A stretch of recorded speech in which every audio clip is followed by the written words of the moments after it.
pessoal do canal Bica Galo, eu sou Leandro Cabido, jornalista e comentarista esportivo, dono do canal Fala Cabido. Eu estou aqui invadindo o Bica Galo para apresentar para vocês mais um Nó Tático. Lembrando, toda sexta-feira eu venho aqui no Bica Galo e falo de uma situação tática ou de prognóstico ou uma análise mais profunda em relação ao momento que vive o Atlético e ao time em si. Bom, e hoje o assunto é sobre defesa e por que o Atlético não tem uma defesa tão coesa assim a ponto de ganhar o Campeonato Brasileiro.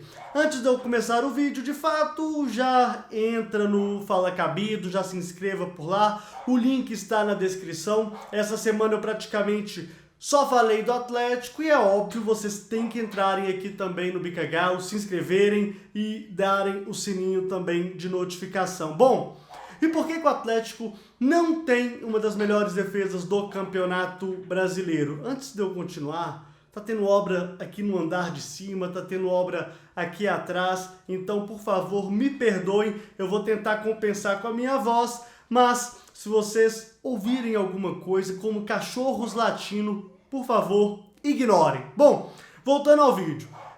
O Atlético ele tem um problema defensivo grave. Não, 5.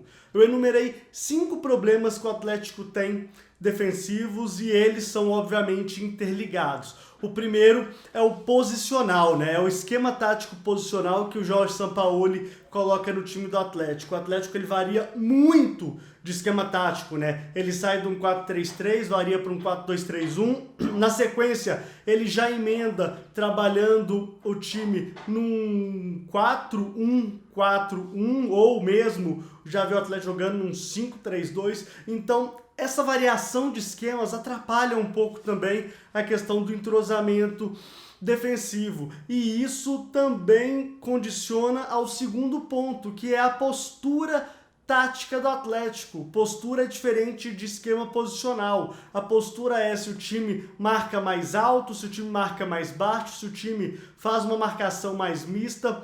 O Atlético ele gosta de marcar muito lá na frente, gosta de fazer uma linha muito alta e isso atrapalha também a condição física e a recomposição. Quando o Atlético enfrenta times de linhas tão baixas, como aconteceu contra o Goiás, num contra-ataque o time do Atlético pode perder a partida, como foi o que aconteceu, apesar de não ter sido um contra-ataque, mas talvez uma falta de atenção do sistema defensivo do Atlético como um todo. Mas isso é comum. O Atlético ele se posiciona de uma maneira tão alta que no segundo tempo ele fica desgastado sim e também tem muitas bolas nas costas, principalmente dos dois laterais, né? E aí eu tô falando do Arana e eu tô falando também do Guga, já que só no lado esquerdo existe uma proteção maior com o Alonso abrindo, porque no lado direito com o Hever isso não acontece tão bem. Então o Atlético tem esse problema.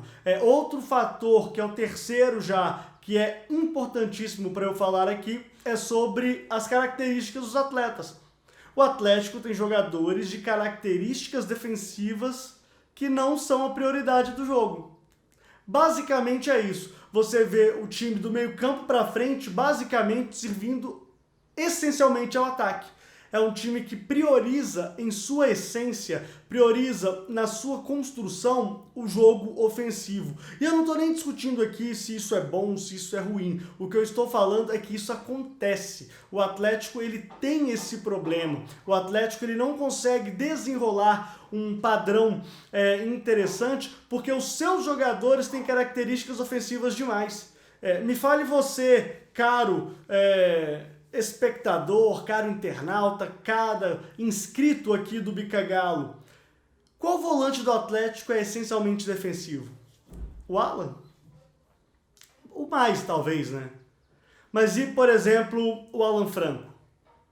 Ou o Jair? O Jair tem uma pegada mais forte, mas a chegada dele também é muito forte. Então o Atlético ele tem esse problema. E o quarto ponto aqui, que é muito importante, é com relação ao volume de jogo do Atlético. O Atlético, como ele abre com uma linha muito alta, ele precisa de um volume muito alto. E isso custa caro, porque o Atlético é um dos times do Campeonato Brasileiro que mais precisam de finalizar para marcarem gols. E isso, do ponto de vista de equilíbrio, acaba atrapalhando, porque o Atlético precisa atacar muito para fazer gol, mesmo que tenha um dos ataques mais poderosos do Campeonato Brasileiro. É o time que mais finaliza no Campeonato Brasileiro, tem 16 finalizações, porém é o time que mais finaliza errado. O Atlético finaliza 9 vezes por partida errado. Então isso dificulta também um equilíbrio do jogo como um todo. O Atlético precisa atacar muito, é por isso que ele vai muito para frente e deixa esses espaços atrás. E isso é um problema que é característica exclusiva, inclusive, do técnico Jorge Sampaoli. Ele é um dos poucos técnicos do futebol brasileiro que trabalham dessa forma, que é: você joga o time para frente e a defesa, meu amigo, que se cuide e salve-se quem puder. Não é segredo para ninguém que o Atlético tem a 10ª pior defesa do Campeonato Brasileiro. Ou a 10ª melhor, aí você escolhe para onde você quer olhar, se é o copo meio cheio ou se é o copo meio vazio. Bom, e aí eu não posso deixar de tocar num assunto que é importante. O goleiro. O Atlético é um dos times que tem uma das piores médias de defesas difíceis do Campeonato Brasileiro. É óbvio que isso também está relacionado à questão do time adversário não conseguir chutar tanto no Atlético, dado ao que eu já falei, que o Atlético tem um volume de jogo muito grande, mas é impressionante como o Atlético e o seu goleiro Everson não conseguem fazer defesas difíceis. E aqui eu estou usando um dado, eu não estou achando nada, é um dado. O Atlético é um dos poucos times do Campeonato Brasileiro que tem essa taxa tão baixa. Foram 26 defesas difíceis num campeonato inteiro. Em 34 jogos, os goleiros do Atlético fizeram apenas 26 defesas difíceis. E isso, meu amigo, quando a bola vai pro gol, é aquele negócio, né? Ela normalmente entra. Então, isso é muito difícil, isso é muito complicado e talvez uma troca de goleiro seria possível? Talvez, mas será que resolveria o problema também?